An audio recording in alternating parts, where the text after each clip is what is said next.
Good morning. Today on Spotlight, facing the front lines of the COVID-19 pandemic. We've heard a lot from the president and we've heard from America's governors. But what about the leaders of our cities and towns, especially those with populations under 500,000 people? Remember, they represent more than half of America, and those are the places where most of us live and oftentimes work. How has this deadly virus impacted them, and what do they need to survive? We'll have a conversation with 3 Michigan mayors from Grand Rapids in West Michigan, Rosalind Bliss, from Lansing in Mid-Michigan, Andy Shore, and from Rochester Hills in Southeast Michigan, Brian Barnett, president of the U.S. Conference of Mayors, and oftentimes affectionately called America's mayor. It's Sunday, May the 10th, Mother's Day. I'm Chuck Stokes, and this is Spotlight.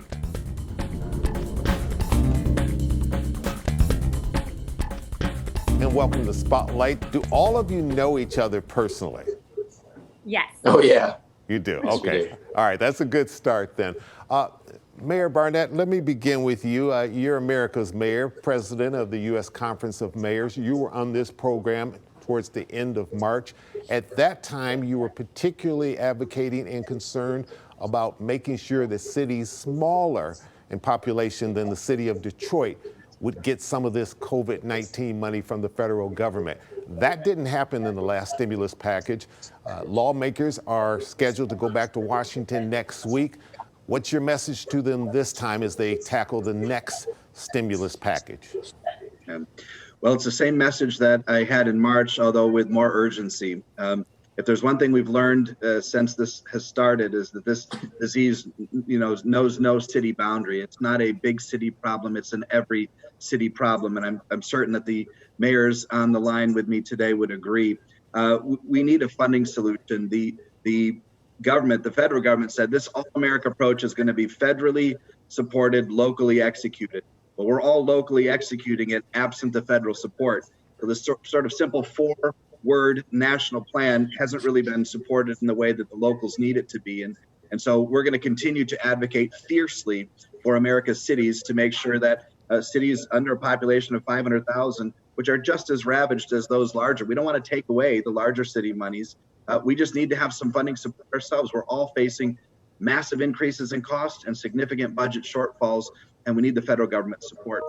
How has COVID-19 impacted the city of Grand Rapids and the surrounding areas, and what you would like out of the federal government and anyone else you can get money from? Yeah, you're absolutely right. We were really disappointed that we weren't included in the cities that received direct funding, like so many cities across this country. We too are experiencing revenue shortfalls and are having to make significant budget cuts. We're a city similar to Detroit that has an income tax, and we're projecting really significant cuts in and shortfalls in our income tax, and sales tax revenues are going to be down, gas tax revenues are going to be down, really across those revenue sources that all of our cities rely on. We know we're going to have a serious hit because of COVID-19. But like so many other cities, we have concerns about the families and the individuals that live here who are being impacted, our small businesses that are struggling to survive this. Our local economy is driven by all of our amazing locally owned small businesses. And so many of them are terrified that they're not going to make it through this. And then our public spaces, cities, we thrive because we have these vibrant spaces where people come together and connect. And we have large scale events, and we have a convention center, and all of that is being impacted by COVID. The last report that I saw from the Small Business Association of Michigan, they just put out some numbers and said 1 out of every 7 small businesses will not survive COVID-19. How is that impacting Lansing? It's having a tremendous impact in Lansing. Closing the economy was the right thing to do to prevent the spread. And I think we all know that. We all want to flatten the curve, but it's having a tremendous economic impact. We're also an income tax city. So we know that it's millions of dollars for every month. So we want to see our businesses survive. We have this tremendous revenue loss, and yet we are putting out dollars where we can to try and help to rescue our businesses. It's not just recovery, it's rescue. It's those that are closed need to be able to reopen. And those that are open which are bleeding cash.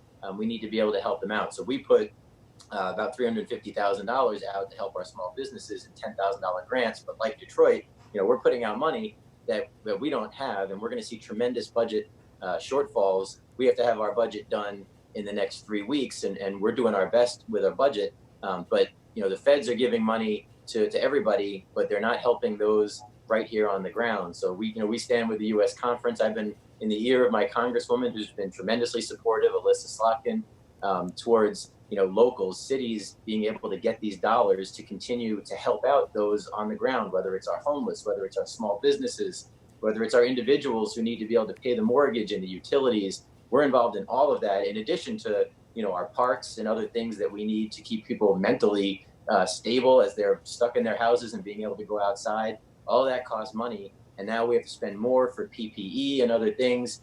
So we need the feds to weigh in and help out.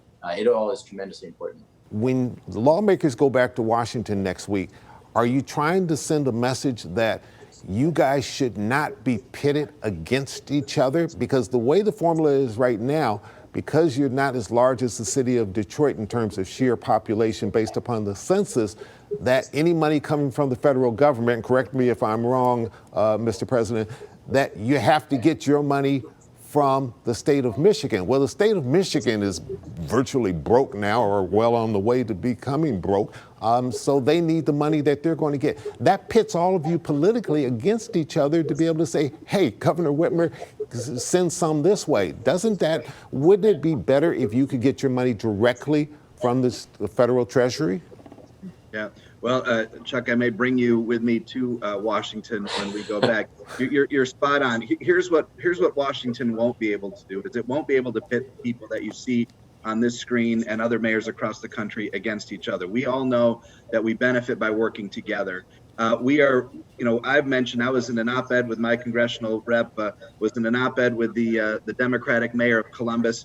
This is not a partisan issue, and partisanship should not play in getting this response money to us. I will work with anyone who will help my city, who will help my small businesses. And the one thing that I think is really unique about mayors across the country, as you see them stepping up to lead like never before, is that I think we're the unique group that brings a strong background of not having partisanship lead in what we're trying to do. I want Rosalind to get the money for Grand Rapids because I know she knows what to do better with it than anybody else in Washington or even in Lansing. And the same is true with Andy. We're going to work together. We won't be divided. All right, I need to get to a break. Mayor Bliss and Mayor Schor, I will give you a chance to answer that question. We need to take a quick break, and we'll hurry right back and get your answers. Stay with us.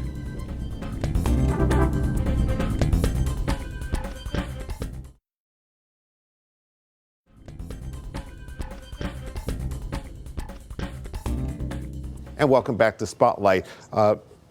Mayor Bliss and Mayor Schor, I promised to give you a chance to answer that last question about being politically pitted against each other, whether you like it or not. Mayor Bliss? Oh, thank you. You're absolutely right. Unfortunately, with some of the original relief packages, that is exactly what has happened. And I would throw in there counties and cities, right? There's even a fight on whether the funding should go directly to counties versus cities, and then have counties support their local units of government. I'm with Mayor Schor. The mayors stand united, saying that the funding needs to come directly to cities so that we can get it turned around as quickly as possible to meet the needs in our own unique ways. And right now is just no time for partisanship. It's been one of the most frustrating things, I think, for all of us to see, is that this is the time in a moment of crisis where we need to put partisanship aside and we need to be focusing on what's good for our communities. And I think that's the beauty of local government, is that we're able to do that. We're able to work across the aisle in Grand Rapids. We have an incredible private sector and public sector, and we are working actively together regardless of our politics. And we are focusing on what we can do collaboratively to help get through this crisis. And I wish we saw a whole lot more of that at the federal level. Mayor Schor, you certainly have seen some partisan politics there in the state capitol. Yeah, we won't be divided. I'm fully supportive. Detroit got money, and I think that's fantastic. I think Mayor Duggan's doing a great job. I think Detroit should have gotten money. I think LA, New York, they absolutely should have gotten money. I'm not going to criticize that. That's what we needed. We need that in Michigan. We need Detroit to be the great city that they are, so we can all succeed. But we need it also. So we need in round two for this to come to all of us that are getting this job done. And yes, I have different needs than other communities. I have protests, and I have 10, 15, 20 police officers at the Capitol more than other communities do. But that doesn't mean that Rochester Hills and Grand Rapids and Detroit don't all have unique things as well. Yes, I want to see the state have a balanced budget, because the state sends us revenue sharing, and when the state gets hurt, we get hurt. The state sends us the gas tax dollars. So if the state doesn't send us those dollars, or we don't see those dollars, we can't fix our roads. We're all in this together, and the federal government's doing a pretty good job of putting out these aid packages, and cities need to be next on the list. Let me read you something that former Lieutenant Governor Brian Calley said on this program a few weeks ago, who's now president of the Small Business Association of Michigan, in regards to the governor and the legislature. He said, quote, "I think it's important that our governor and the legislature continue to work together and come to a compromise on this, because on the other side of all the rules and decision, we have to have the confidence of the people, of the workforce, and the general public that the right decisions are being made." And bottom line, he said, is public trust. So we've got a fight going on in Lansing between the GOP and the Democratic governor. This is headed to the courts, probably will end up in the Michigan Supreme Court to decide who's right, the 1945 law or the 1976 law. But I think what the former lieutenant governor was suggesting was that no matter who wins the legal fight, the fact that you're having this erodes the confidence from the public, and therein plays into the partisanship that we all see. Your thoughts about this, any one of you? Mayor Schor? But, we're seeing that directly here. At the beginning of the week, our attorneys and our police chief said, what do we do? Do we enforce the governor's order? Do we not? I think it's causing a lot of confusion.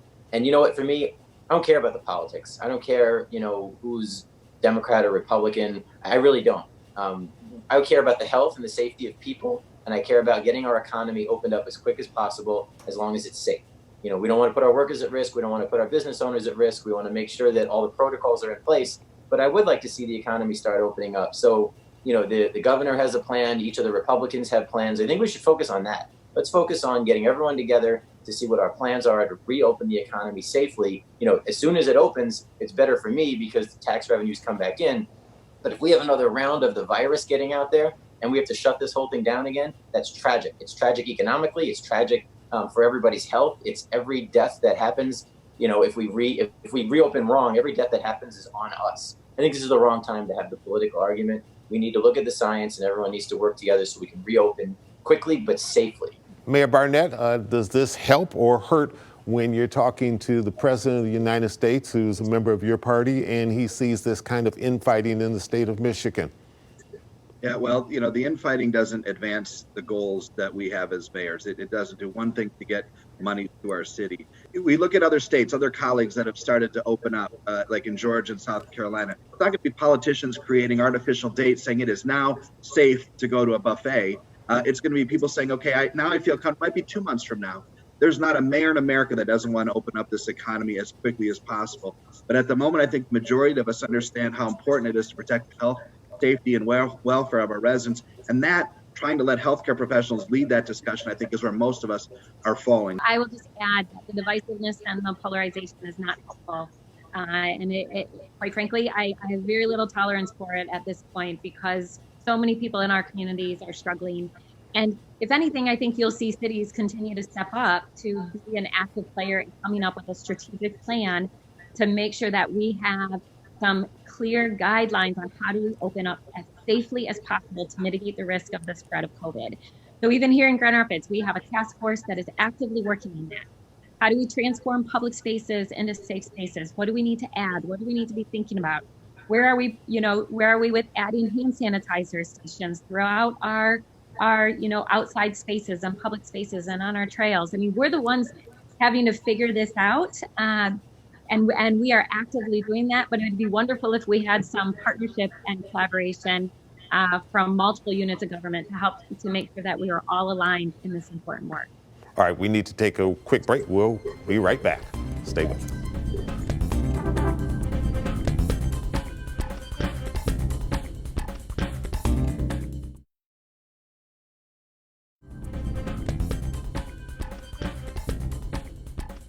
Mr. President of the U.S. Conference of Mayors, have you been in any kind of meetings, Zoom or personal, any other way, with the President of the United States representing the U.S. Conference of Mayors?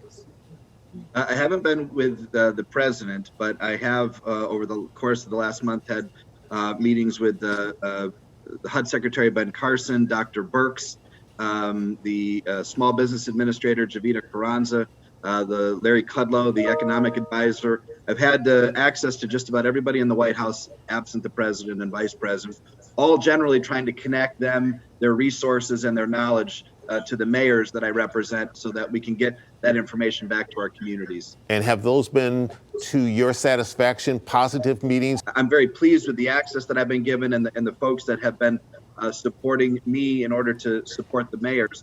I'm not happy necessarily with the fact that the president and the Congress and all the folks in Washington haven't been able to get money to the cities. America's cities have been placed behind, airlines and other industries. But we're not gonna stop. We're undaunted. We're gonna keep chasing this because we know the problems that we face are real. And this is an urgency not for something to happen by the fall. This is an urgency for something to happen by the end of this month. And my city's in pretty good financial standing. And so there are a lot of other communities across the country that are in much worse shape that need these fundings, this funding even sooner. And so, listen, it's a clarion call. It's crystal clear. We're laser focused. We need the federal government to support the forward plan, federally supported, locally executed. We need the federal support. Mayor Bliss and Mayor Schor, have you been in meetings with the governor of this state, and has she been reaching out to you to find out what it is you need from your cities? Go ahead. So I have not had individual conversations with the governor. Through the Michigan Municipal League, they've set up a couple webinars where we've been able to hear updates directly from her. But no, we haven't been actively in communication over the last several weeks. Does that seem a little strange? You're the second biggest city in this state. You would think that that there would be direct meetings. They'd be dialing you up saying, Mayor Bliss, you're representing a whole lot of people over there in West Michigan, and it's a city that she used to live in. Yeah. I can't imagine how busy she is and everything that she has on her plate. So I can appreciate that she's probably getting pulled in a whole host of directions. Yeah. We have a West Michigan liaison that we hear from regularly, but I'm hopeful that in the future cities will be brought in more closely, especially as we look at this economic recovery. I've had contact with some of her folks. I have not had direct contact with the governor, but again, she probably has a lot going on right now. But we do get information into one of our contacts in the governor's office. When we had issues with lawn care, right? We made requests just like everyone else. Hey, grass is going to start growing. I don't want to start citing people for code violations. Can lawn care be the next thing opened up? And I know the governor's office listened to that. Construction, we sent them that we'd like to see construction restart as long as it's safe. And I'm really glad that they did that. We've got other little things we've sent in. We want to do a Memorial Day event. We're not going to do a big public event. We're going to do a small event live, on Facebook and on Zoom. And we've sent that to them to say, hey, how about, as you relax things, let Memorial Day events happen. Mayor Barnett, I think Mayor Bliss and Mayor Schor have a good point. The governor's a pretty busy person, and it's hard for her to meet with all these different mayors across the great state of Michigan. But she could meet directly with you, representing the U.S. Conference of Mayors and all of them as America's mayor. Have you had direct contact with the governor? I have not. I would echo my colleagues that her staff has reached out pretty consistently. Listen, I think that we stand ready to meet at any time. Anyone in the pipeline who can help our cities, from the president to the governor to the county executive, I'm on their team. We want to see action. We want to see something happen and drive down these results to our communities. There's no one more effective in Grand Rapids than Mayor Bliss in getting resources to where it's most needed. No one more effective in Lansing than Mayor Schor in knowing the biggest need in his community, and hopefully I in Rochester Hills. And so we can be great assets to the governor and to Washington in deploying resources, and we offer our assistance immediately for that support. All right, we need to take one more quick pause for the cause. We'll come back with some quick final questions. Stay with us.